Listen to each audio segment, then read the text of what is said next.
Cultural, el podcast que conecta educación, cultura y comunidad. Iniciamos la segunda temporada de nuestro podcast Subcultural. Este es un día importante porque, como se dijo y como se anunció, estamos con cambios. Uno de los primeros cambios es que ahora estamos trabajando de manera paralela con Fundación Argos. Y tenemos pues la presencia de su principal, de su director. Director es la figura, ¿no? O sí, presidente. Ahora es presidente. Presidente de la Fundación Argos, nuestro querido amigo Julio Villacrece, que le damos la bienvenida a esta nueva etapa, la segunda temporada, utilizando los términos que utilizan ahora en estos programas, pues la segunda temporada de nuestro programa. Y también pues contamos con la presencia y el honor, para nosotros es un honor en esta segunda temporada, pues tener un invitado de lujo, su eminencia, Monseñor Eduardo Castillo Pino, quien nos acompaña para tratar un tema de suma importancia en este momento histórico que está viviendo el mundo, que es la nueva elección, si sería el término de elección del nuevo Papa. Bienvenido, Monseñor. Muchas gracias por la invitación, un gusto también compartir con ustedes. Perfecto. Julito. Muchas gracias, doctor. Para mí es un honor estar en el podcast del Subcultural que está haciendo historia y con su eminencia para analizar algo que representa la espiritualidad de América Latina, del mundo, como es la Iglesia Católica con su líder espiritual que nos conmovió, que es el Papa Francisco, de nacionalidad argentina, ver su legado que hizo no solamente a la Iglesia, yo creo que a la humanidad. Marcó un antes y un después su santidad Francisco, que acaba de fallecer. Sí, era el Papa número 266, según lo que podemos investigar, y ahora vamos a elegir al Papa 267. Perfecto. Pero ¿en qué consiste? ¿Qué es el papado? Partamos de ahí. Bueno, el Papa es el sucesor de San Pedro. Y San Pedro es como, digamos, como la cabeza del colegio de los 12 apóstoles. Y por tanto, los apóstoles no eran un grupo simplemente, sino un colegio, como un cuerpo que tenía como una estructura y por eso una cabeza para darle unidad, ¿no? Porque luego el sucesor de San Pedro no es que tiene las mismas funciones de San Pedro, ¿no? ¿Verdad? Evidentemente, los apóstoles es una cosa única. Pero este grupo digamos, de apóstoles y los obispos y los sucesores encuentran la unidad como que se mantienen como cuerpo a través de San Pedro, ¿no? El sucesor de San Pedro. Ahora, como San Pedro sufre el martirio en Roma, los que lo suceden son los obispos de Roma. Por ese motivo es que el sucesor de San Pedro es el obispo de Roma. ¿Y quiénes lo eligen? Lo eligen actualmente los cardenales, que son obispos que son parte de la Iglesia de Roma. Por eso eligen al obispo de Roma, ¿ya? No son delegados del resto del mundo, son todos miembros de la Iglesia de Roma. Por eso cada cardenal tiene una iglesia en Roma. Por eso se dice cardenal de la Santa Iglesia Romana. Pero el cónclave puede elegir a uno que no sea cardenal y obispo. Sí, exactamente. Sí, pero efectivamente ahí son los miembros de la Iglesia de Roma que escogen al propio obispo, no, de donde les parece, ¿no? Bueno, investigando un poco, veíamos que el rol o el papel que funciona el Papa es, primero, liderar la Iglesia Católica, que es lo fundamental, pero también tiene funciones administrativas. ¿Cómo? O sea, porque para mí se me hace como jefe de Estado, son funciones importantísimas. Entonces, sí, efectivamente la misión fundamental es como sucesor de San Pedro. Siempre son dos funciones esenciales de un Papa y de un obispo, ¿no? Que es confirmar en la fe, que se transmita la fe íntegramente y luego fortalecer la unidad, las dos cosas, ¿no? Que se confirma la fe y se fortalezca la unidad. Cada obispo en su diócesis y el Papa en toda la Iglesia. Ahora, ¿qué ha habido en la historia? Los estados pontificios, el Estado Ciudad Vaticano, eso es solamente un instrumento para el fin fundamental de la Iglesia, que es la evangelización, que es la transmisión de la fe, de manera que no está en el mismo plano. Ser jefe de Estado para el Papa es algo secundario y pudiera en algún momento no serlo. Es un instrumento que sirve a este fin de la Iglesia, ¿no? Ah, ya, o sea que la actividad primordial es el liderazgo de la Sí, iglesia. evidentemente. Perfecto. Actualmente es jefe de Estado porque eso ayuda a una libertad de la iglesia, una iglesia que es universal, que está en todos los países del mundo. El que haya un Estado, pues digamos, autónomo y soberano facilita la libertad, la independencia de la iglesia de otros poderes. Ya, pero Es un entonces, instrumento, claro, simplemente. ya, entonces el Estado del Vaticano como Estado tal no es un Estado como otro de cualquiera que tiene sus ministros, su gobernabilidad, sino más bien, me imagino, una estructura distinta. No, es un Estado como otros, ¿verdad? Absolutamente un Estado con, digamos, como Y los poderes clasificados también. Están, efectivamente, en la estructura interna está la administración hasta del agua potable propia, digamos, ¿no? Pero también está, pues, digamos, las leyes, cómo se promulgan las leyes, como el sistema judicial del Estado de la Ciudad Vaticana, que es distinto al de la Iglesia, digamos. Claro, pero de todas maneras es un Estado monárquico. Bueno, No claro, es una república, no hay las tres funciones separadas. no, porque ese Estado solamente está en función de servir a la Iglesia Católica, no le interesa otra cosa. A la Iglesia no le interesa ser un Estado, ni tener un poder político sobre nadie. Es una cosa mínima que garantiza la independencia de la Iglesia de otros poderes, nada más. Ya, pero por ejemplo, yo una vez vi, bueno, no hay que creer en todo lo que se ve en las redes sociales, pero vi que, por ejemplo, que a un turista lo habían asaltado, qué sé yo, pero que era un visitante, otro turista también, que había ido de otro país, y bueno, porque ahí manejaba las tasas más pequeñas del mundo en cuanto a actos así de violencia en las calles. Pero en ese caso, ¿hay quién lo juzga? Bueno, hay el Tribunal del Estado de la Ciudad del Vaticano.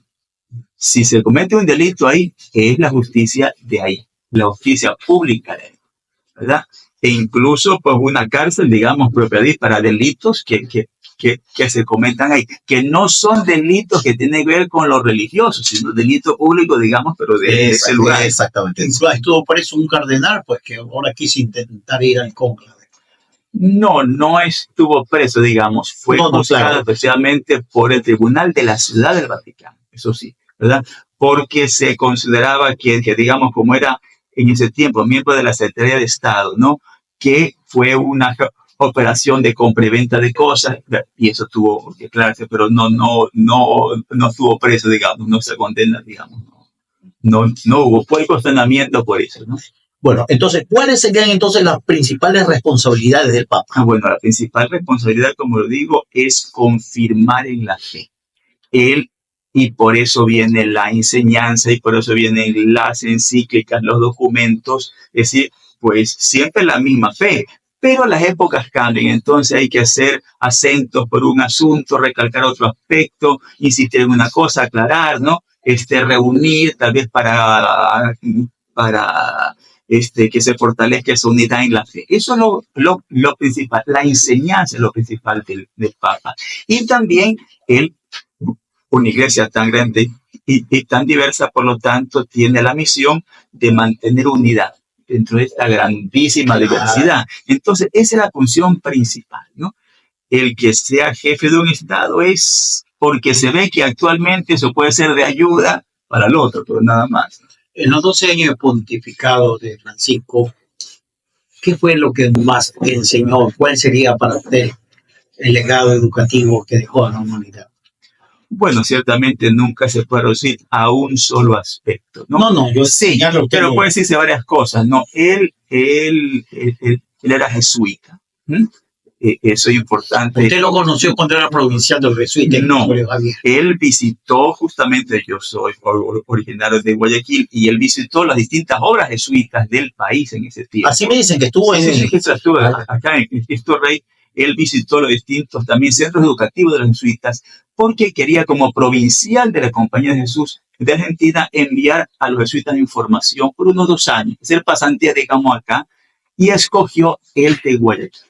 Ahora, pero él estuvo 2 años antes que yo fuera allá. Sí conocí a los primeros que él envió y a los siguientes. Cuando me encontré con Papa Francisco a los 2 meses de su elección, porque me tocó ir a Roma por un asunto, un congreso que había previamente, y quise ir a ver si me permitían ir a la misa que él celebraba en la Casa Santa Marta. Y claro, esos primeros meses pues era un montón de gente que iba y me encontré un montón de obispos, ¿no? Y sin embargo, el secretario de él me llamó, venga, venga. Y celebré la misa con él y otro cardenal ahí en el altar. Entonces estuvimos como 20 minutos en la sacristía antes de la misa conversando. Entonces, claro, ahí pudimos conversar de los sacerdotes que conocíamos en común.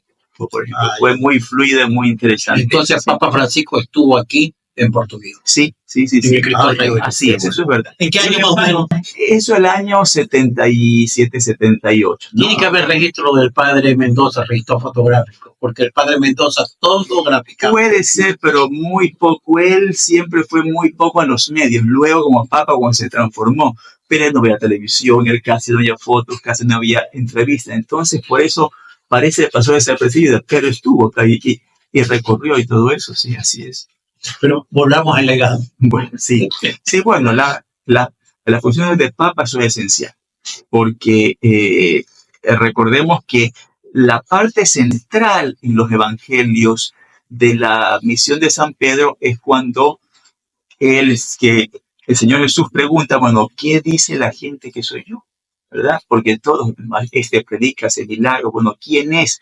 Entonces dice, unos dicen que tal cosa, y ustedes dicen que soy. Y Pedro toma la palabra y dice, tú eres el Cristo, el Mesías, el Hijo de Dios vivo. Entonces esa es la confesión de quién es Jesús. Entonces dice, tú eres Pedro, tú eres una piedra, y sobre esta piedra, sobre ti, sobre la confesión de fe, se fundará mi iglesia.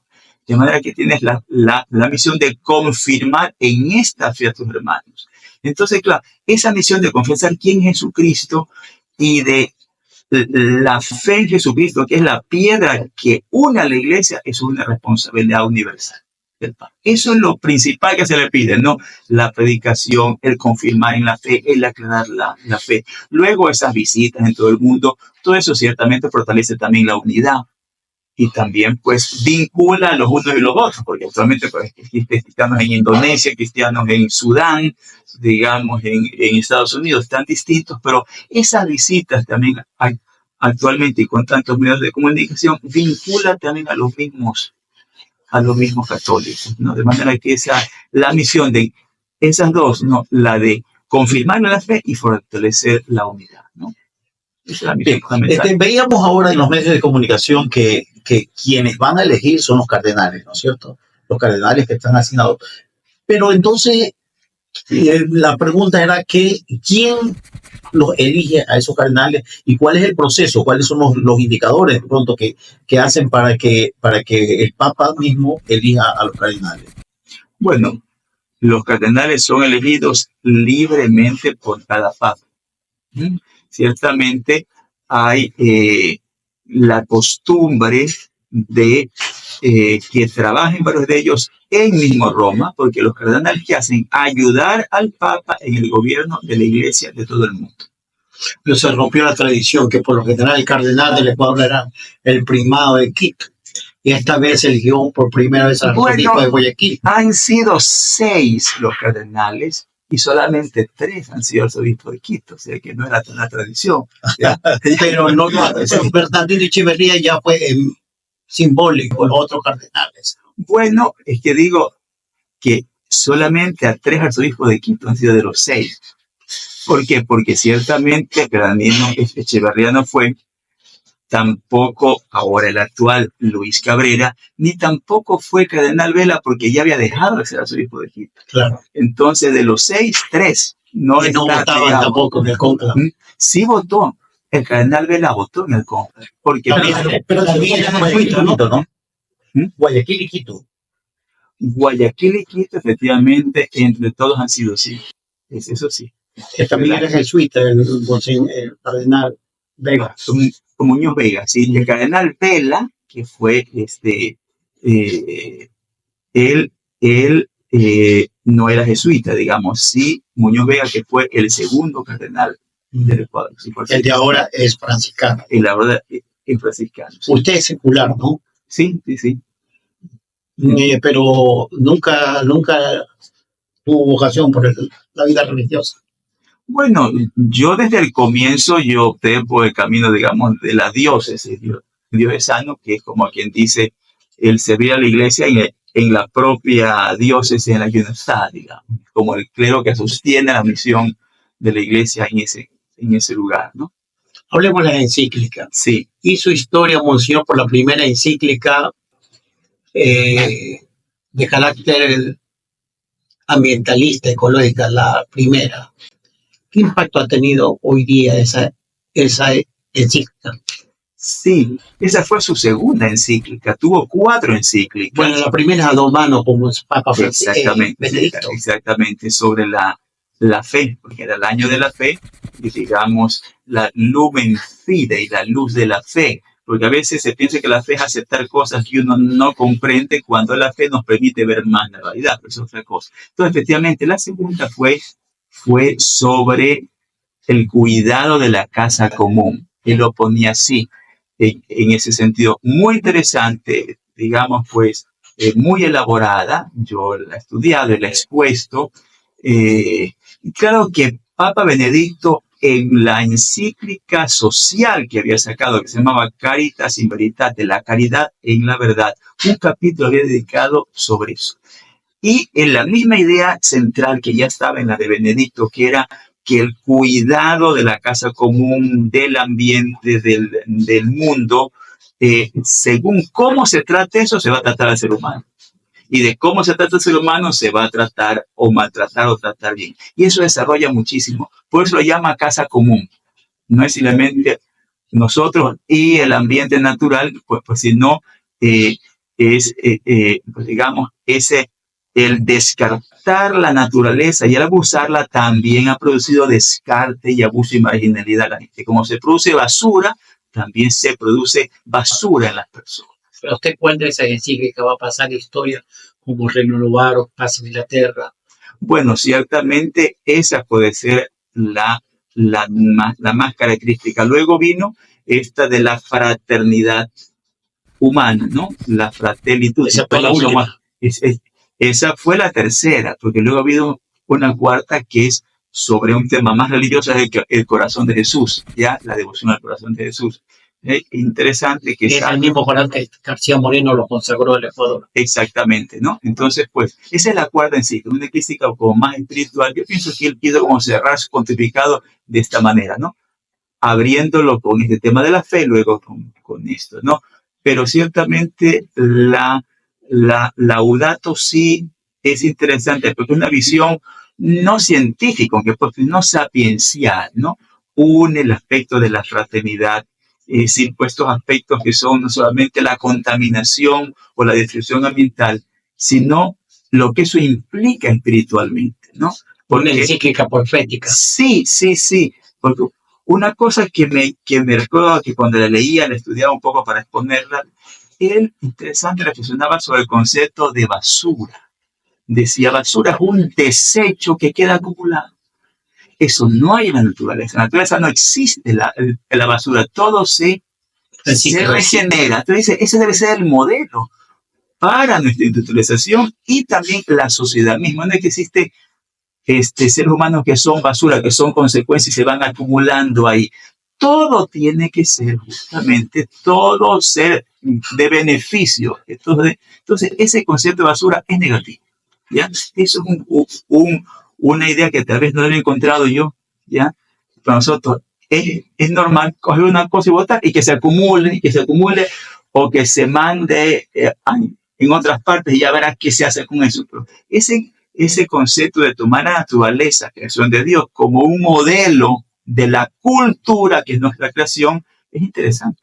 Claro. Claro, muchísima lección. Sí, muy, muy interesante y sobre todo porque induce a la parte educativa, a la nobleza del ser humano, a la capacidad que tenemos de reflexionar, de mejorar, de saber que no todo es malo, que algo bueno hay en ese ser humano y que nos invita al proceso de culturización, de evangelización, de educación misma. Sí, no es por casualidad, pienso yo, que actualmente si hay tanto interés por la naturaleza y por la admiración, dice esto, es algo tan espectacular, digamos, como es la naturaleza, la vida, la evolución del mundo y todo esto, es admirable.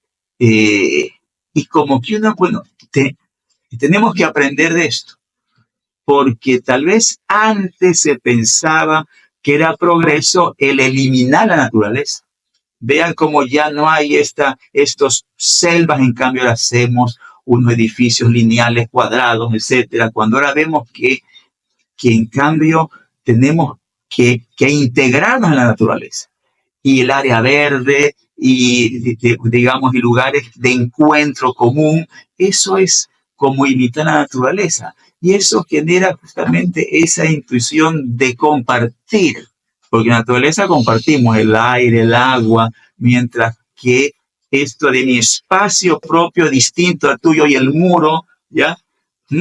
Entonces, pues, aprendamos de la naturaleza que es creación de Dios. Entonces, eso... Sí, y la naturaleza nos da enseñanzas sabias, procesos que son naturales y que de pronto nosotros queremos irrumpirlos, queremos destruirlos, pero que la naturaleza tiene leyes universales. Exactamente, por algo están las abejas, por algo están los tiburones, por algo están, ¿verdad? Efectivamente, los ciclos que en tal época se derrite un poco el Ártico y eso va, ese agua fría modera el agua caliente que viene pues del viento del Sahara. En fin, todo tiene, digamos, entonces que la sociedad sea también así, ya un poco, ¿no?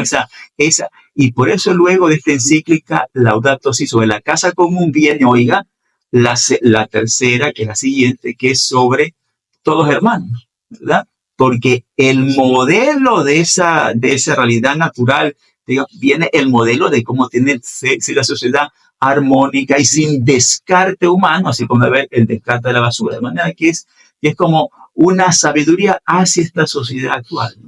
Dijo el Papa Francisco que nosotros de la tercera edad no somos la generación del descarte como el sistema quiere arrinconarnos.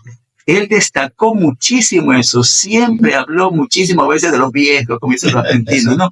Cuando fue elegido, realmente habrá sido al día siguiente, habló, oiga, fue, digamos, el momento en que salió al balcón, decía, oigan, cuiden a los viejos, cuiden, y siempre que los jóvenes vayan, tengan experiencia con los viejos, siempre hubo eso.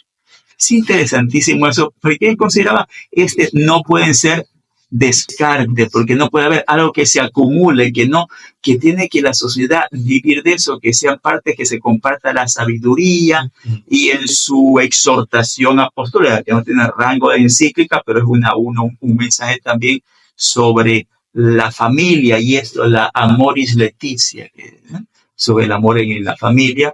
Hay todo un capítulo sobre los viejos y los abuelos y eso, ¿no? Siempre tuvo eso, digamos, porque en la naturaleza no hay, digamos, como un descarte, como algo que no se integra. No puede ser que los viejos no se integren. Eso es como el abono para todo lo demás, ¿no? Entonces, eso es muy interesante, esa sabiduría. Yo pienso que también este último año, yo lo vi en diciembre y también conversé con él hace un año, ¿no?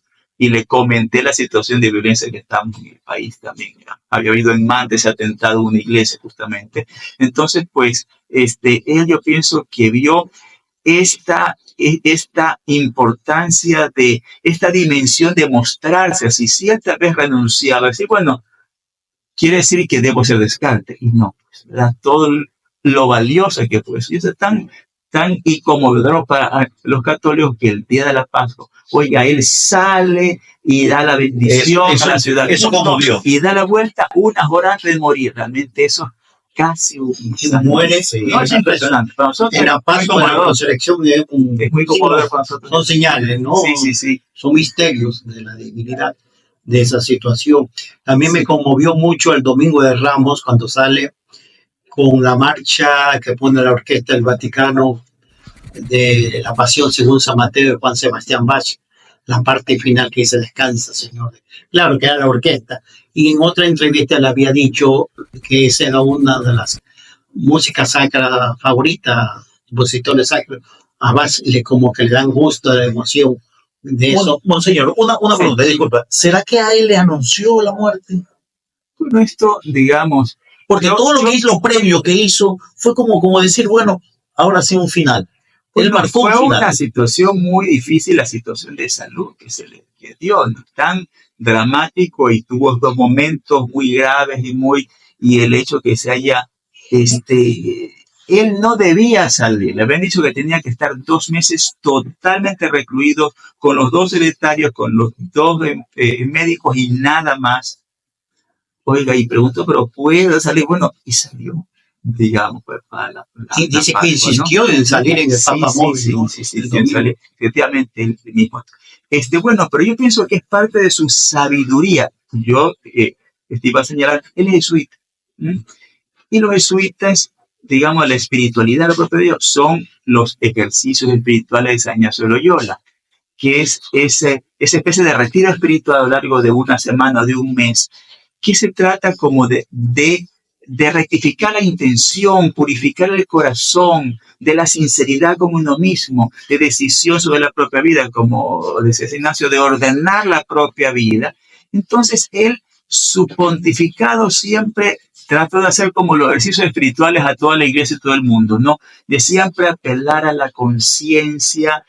Aunque hablaba multitudes, era como alguien que está hablando a un tú, una distancia corta, como un director espiritual, un confesor, para interpelar a la conciencia, para purificar, practicar, vamos a delirante, donde hay el drama, esto como para la persona ponerla frente a su conciencia y sensibilizarla, es decir, quiso hacer, digo, los ejercicios espirituales a toda la iglesia y la humanidad. Entonces, eso es una clave también para entenderlo, ¿no?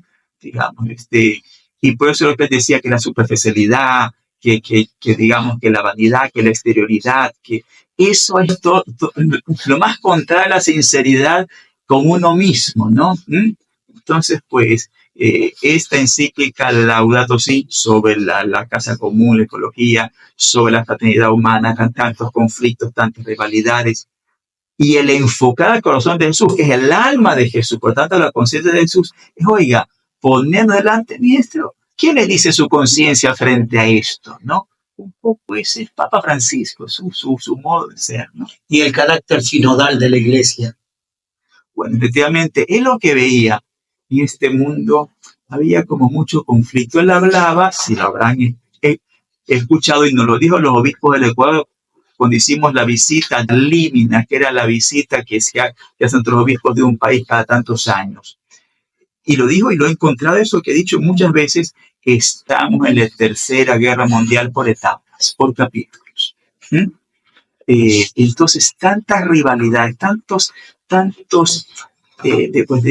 tanto encono de una etnia contra otra, en lo político existen los extremos en el mundo de un país contra, existe como muchas polarizaciones. Entonces, eso de la sinodalidad es sí, en la iglesia misma, ¿no? Tenemos una misión, pues la iglesia significa, el primer nombre de iglesia que está en los Hechos de los Apóstoles es camino, porque seguimos a Jesús, somos caminantes hacia la patria celestial. Ese es un camino, y la gente va sumándose en esa peregrinación hacia el reino, digamos, llamando. Entonces, de este camino no podemos irnos peleando, un grupo para acá, otro para acá. Tenemos que ir juntos. Cada uno tiene su propia identidad, el obispo, un obispo, la religiosa, una religiosa, y la familia, un padre de familia, otro. Pero vayamos como en armonía, en comunión, ya, en corresponsabilidad. Eso es la sinodalidad, porque jodos significa camino en griego, y sin es la partida, diga con caminemos juntos. Eso hace más democrática la iglesia, ¿no? Es distinto, no, porque la democracia es que el poder está en el pueblo, y la iglesia está en manos de Jesús. No es el pueblo católico que constituye la iglesia, es el Señor quien la ha hecho. Entonces, en ese sentido, digamos, eso sí, pues digamos, todos somos por igual hijos de Dios. Yo no soy más bautizado que cualquier católico. Yo no soy más hijo de Dios. Todos somos hijos por igual. ¿Ya? Otra cosa es que un hijo... Pero sí está más cerca. Bueno, sí. Pero un papá nada más quiere por igual a los hijos. De manera que no, Miguel Ángel en la Capilla Sixtina pone un papa en el infierno. Bueno, quien puso el papa en el infierno fue Dante Alighieri, ¿no? En la Divina Comedia. En ese aspecto, digamos, un obispo que ordena a un papa se presentará delante del Señor por igual que otro, ¿ya? Entonces, como se comporta este joven, esta madre de familia, para Dios, el Señor redimió por igual al uno al otro, que tenemos una misión distinta, pero cuando me han hecho mi sacerdote, obispo, me han consagrado, eso no me ha dado más santidad. Eso me ha dado, digamos, una gracia para el servicio hacia otros. Pero hay méritos, ¿no? Para esa designación. Se trata de buscar pues, humanamente para porque es un tipo de misión específica, digamos. Entonces, es para eso. Pero, pues digo, si todos somos por igual hermanos, aunque uno es hermano mayor, aunque uno le ha encargado tal o cual cosa en la familia, digamos, es distinto, ¿no? Pero oiga, vayamos juntos. Uno no arrastra al otro, uno no vaya peleado y no hablándole al otro. En la iglesia todos tenemos que ir en armonía. Eso es la sinodalidad. Es decir, pues, y todos escúchense, aunque de pronto en ciertas cosas decida el que es cabeza de una diócesis, tiene que escuchar a todos como en la familia. Esa es la misión justamente para ser signo e inspiración de tantos conflictos, digamos, en el mundo. Nosotros como pueblo de Dios y familia de Dios tenemos que dar buen ejemplo, ¿no? Un poco eso fue su mensaje también en la iglesia, ¿no? Entonces ese a veces acercamiento a algunos que tal vez no vivían con tanta coherencia su fe, les acercábamos, pero ¿cómo está con eso? Es que efectivamente son hermanos, ¿ya? Hablando de la igualdad que Dios nos hizo a hombre y mujer igual, usted, como Eduardo Castillo, no como el arzobispo, como el ciudadano, como el hombre de fe, ¿no cree que la Iglesia Católica ya debe superar el patriarcado y debe dar por lo menos el diaconato a la mujer? Bueno, es que son dos cosas, digamos. El patriarcado se llama, es una palabra que viene de pater en griego y arge es principio. El patriarcado significaba antiguamente en los pueblos antiguos, ¿no? Que el padre era dueño, no solamente de todos, sino de todos, hasta la mujer y los hijos de su hijo. Pero cuando moría, ahí ya eso, y eso cambia en la revelación. Porque cuando dice, dejará padre y madre y se unirá a su mujer, es para, oiga, no imitan a los otros pueblos. Ahora, la cuestión del sacerdocio es otra cosa, porque está el sacerdote representando a Cristo, esposo de la iglesia, ¿ya? Entonces, digamos, no lo hace más hijo. Más hijo. Este es mi cuerpo que se entrega por ustedes a la iglesia, que es esposo, esto dice San Pablo, ¿no? Entonces, claro, pues, solamente un varón puede representar a Cristo en el acto conyugal. Ya, este es mi cuerpo, mi sangre que se derrama por ustedes, oiga. Tiene ese sentido, ¿no? No es sentido de poder, ¿ya? Sino este sentido sacramental. Sacramental es que el sacerdote está reproduciendo el acto de Cristo, ¿no?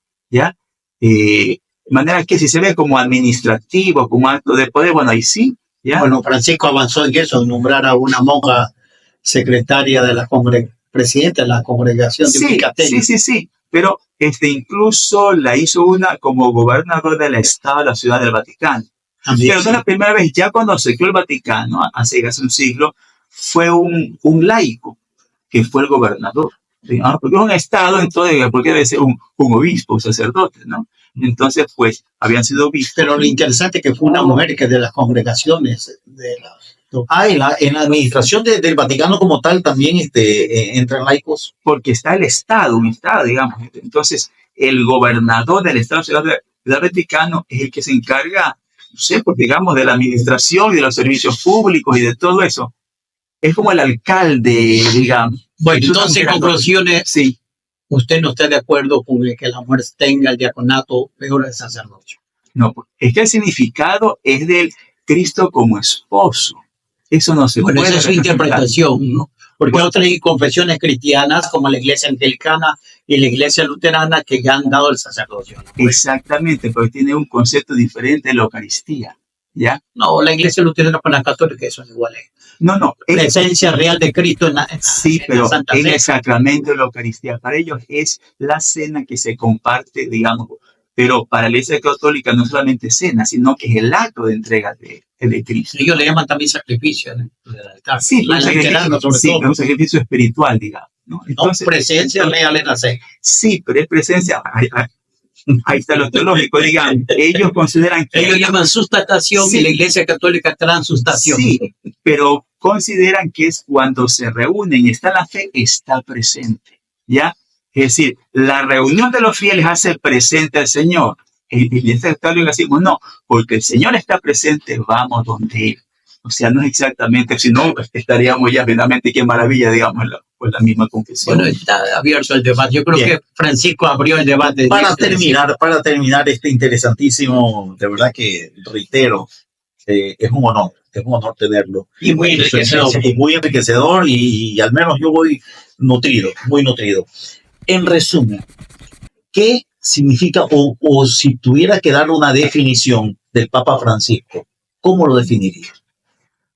A ver, el Papa Francisco, digamos, él vio su visión como la de, como he dicho en su momento, de interpelar a la conciencia, que la persona se conozca a sí mismo, sea sincera con sí mismo, porque he hablado mucho contra la hipocresía, contra la imagen, contra la exterioridad, contra el quien critica a otros no se conoce a sí mismo, ¿no? Entonces, pues yo pienso que fue ese que toda su misión fue esto de ayudar a la sensibilización personal de cada uno. Esos gestos que llamaban tanto la atención que los migrantes pueden visitar la cárcel en Semana Santa y todo eso, ¿no?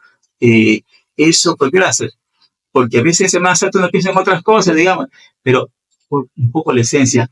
El Señor estuvo preso y maltratado. Entonces, como que espontáneamente, y estuvo en la cárcel y me visitaron, que es el examen final del Señor. En Mateo 25, cuando el juicio universal pone este examen final. En Mateo 5, las bienaventuranzas, la clase. Mateo 25, el examen, ¿no? Entonces, en claro, sí, es así. Y de hecho, en el escrito de él, que se llama Gaudete de Exultate, es decir, alégrense y gócense, en que habla del llamado a la santidad cristiana en el mundo actual, él habla sobre la santidad en la actualidad. Y dice, el identikit cristiano del santo son las bienaventuranzas. Y entonces habla del juicio final de Mateo 25, digamos, como el examen final. Entonces ahí está, estuve en la cárcel y él iba ya enfermo, esto y los viejos, ¿no? Entonces, él tuvo esa opción justamente para, oiga, lo esencial, no lo perdamos, ¿no? O sea, ese aspecto esencial un poco la trato de destacar. Licenciado Villacreces, sus palabras finales. Yo creo que nos queda mucha tinta en el tintero y que tengo muy buena impresión de este diálogo el Papa Francisco nos dijo a este joven descendiente de intelectuales guayaquileños de Abel Romero Castillo, Pepe Guerra Castillo, no se podía esperar más, ¿no? Es un lujo tenerlo aquí, digo, se aprende mucho, discrepamos, ¿no? Es lo bonito la democracia, gracias al faro, a la libertad de culto y conciencia, que desconocemos. Y yo creo que hay que comprometerlo con el señor Presidente. No, queda mucho tema. Sobre el carácter sinodal, por ejemplo, hay mucho que debatir, ¿no? Y cuando digo debatir no significa pelear, sino dialogar, ¿no? Yo creo que no sabemos dialogar los ecuatorianos y peor los manavitas, ¿no? Hay que... Un mensaje final, monseñor. Bueno, pues pienso que debemos sacar tantas cosas positivas de este pontificado de Papa Francisco, que también pues habló a toda persona de buena voluntad, ¿no? Y realmente como debe ser, pues ejemplo de, digamos, de encontrar a todos y a cualquiera sin ninguna dificultad. Y digamos, la grandeza no está en que uno se haga digamos, lo llamó la atención cuando él lo visitaron 2 líderes africanos rivales. Eso fue maravilloso. Ya, y se rodeó para besarle los pies el Papa, ¿no? Ya cuando antiguamente se le besaba los pies al Papa, evidentemente, bueno, tiene su sentido, ¿no? Pero como diciendo ustedes, a pesar de tanta rebelión, a veces en África ha habido tanta masacre, ¿no? Han llegado a la paz. Esto es meritorio y tiene que esto recordarse, y con este gesto nadie ya lo olvida, ¿no? Quiso destacar ese gesto, ¿no? Qué lindo. Conmovió al mundo y no se lo entendía en el África y con eso el África conquistó a la... Claro. Bien, gracias, Su Eminencia, Monseñor Eduardo Castillo Pino, por aceptar esta invitación. Reiteramos una vez más, para nosotros es un honor iniciar esta segunda etapa, esta segunda temporada, como se llama, a nuestro programa Ixus Cultural. Gracias al licenciado Julio Viacrese también, que se ha sumado a este programa a través de su Fundación Argos, y agradecemos su presencia y pues su compromiso para dedicar otro programa también a esto tan interesante que es el proceso de evangelización que tanta falta hace a nuestra juventud. Muchas gracias y nos volvemos a ver la próxima semana. Ixus Cultural, el podcast que conecta educación, cultura y comunidad.